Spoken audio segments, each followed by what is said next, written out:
Hi, thank you very much for tuning in. All the ingredients of this recipe are in the description of the video, so it's nice and simple and really high quality.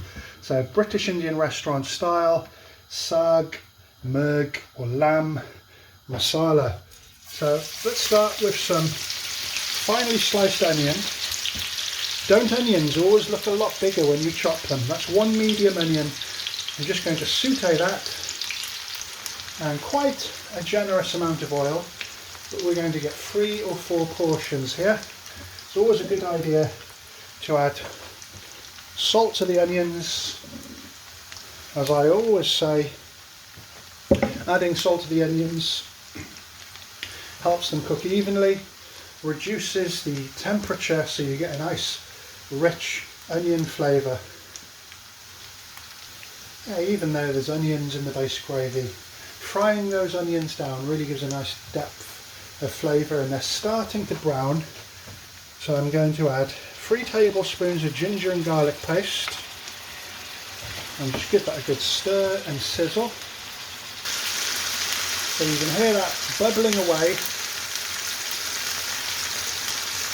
As soon as the noise subsides, it just means that you've cooked the water out of the ginger and garlic and got the raw flavour out, which is really important. So just give that a good sizzle.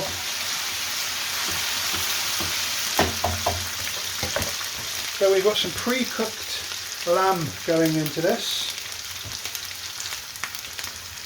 about 400 gram, and there is a link in the recipe of how I pre-cook lamb for curries. So as you can see, the lamb still contains some of the stock or the water it was boiled in. That's where you're going to get your taste bomb. Really important, never throw stock away. So that's all just going to reduce and the lamb's going to soften. We'll come back in about 5 minutes. So nice and steamy. Next, I don't need to dilute my tomato puree with water. There's already enough. I'm adding about 2.5 to 3 tablespoons of tomato puree, and I'm just going to stir that in. So that's all reduced slightly in terms of water, still a little bit oily. Now we're going to be adding some Kitchen King, and it really does what it says in the packet. It's an all-purpose curry powder that's absolutely amazing. And I'm adding about 2.5 tablespoons, along with a nice handful, there's about 5 chopped green chillies there, nice and fresh and hot, so no need for any chilli powder. Let's give that a stir. And that smells about as good as it looks, which really quite says something. So for anybody who wants to buy Kitchen King, Taste of India, it's not the cheapest spice, but I can almost guarantee that you'll be replacing most of your curry powders with Kitchen King once you start using it, if and when. So just gives that a stir. That looks really nice and rich. Just want a little bit of char out on the sides of the pan, and we'll come back in perhaps 1.5 minutes. Quite nice to let the camera roll on all that vibrant colour.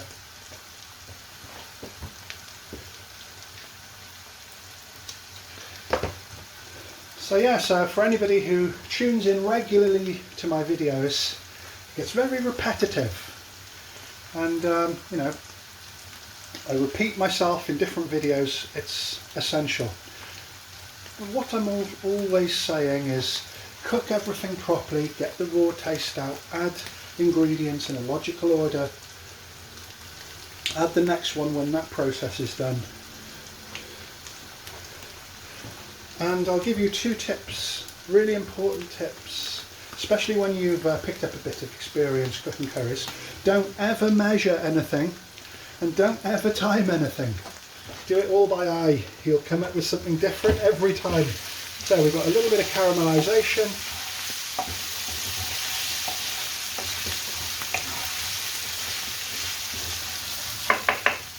905th video. Unbelievable, hey? So next, I'm adding some chopped wilted spinach. A good handful. Just going to stir that in. That's nicely stirred. Next, I'm adding my base gravy. You can see it looks a little bit desolate, it looks a little bit dry. So my base gravy, I like to heat it up in the microwave and pour it around the edges of the pan so it heats up really quick again, and I'm adding it all in one go. I'm going to give that a good stir, then I'm going to reduce it. We'll come back and have a look at the colour that we get from that. So, how is everyone finding lockdown, or whatever you want to call it? A major inconvenience. It's good to be cautious, but what a major inconvenience. I usually do cooking classes, or I go and cook at people's houses, you know, so all that's off temporarily. There's a link in a lot of descriptions of my channel for that as well. I also cook at a food school, but that's all been cancelled. Perhaps in January things will be a bit more lenient. So that's sizzling away nicely. Just going to give it a stir. Still very moist.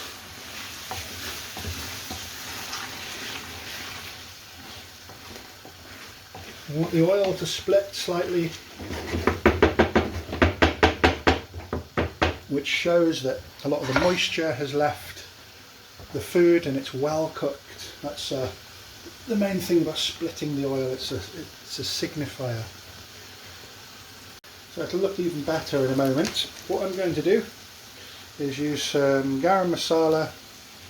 Again, there's links to all that stuff.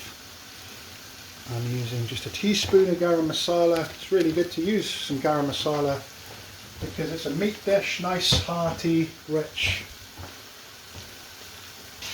And I've just added a little water there, just like half a cup, just to prolong the cooking a little bit.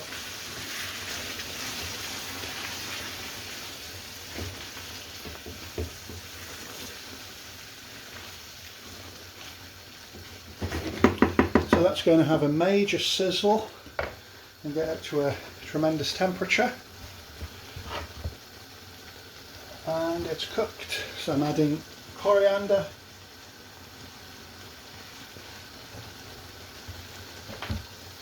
so that's the dish done. So take it off the heat, let it rest a couple of minutes, and we'll have a good look at that once it's been served. So there it is, quite crammed into that quite small presentation bowl.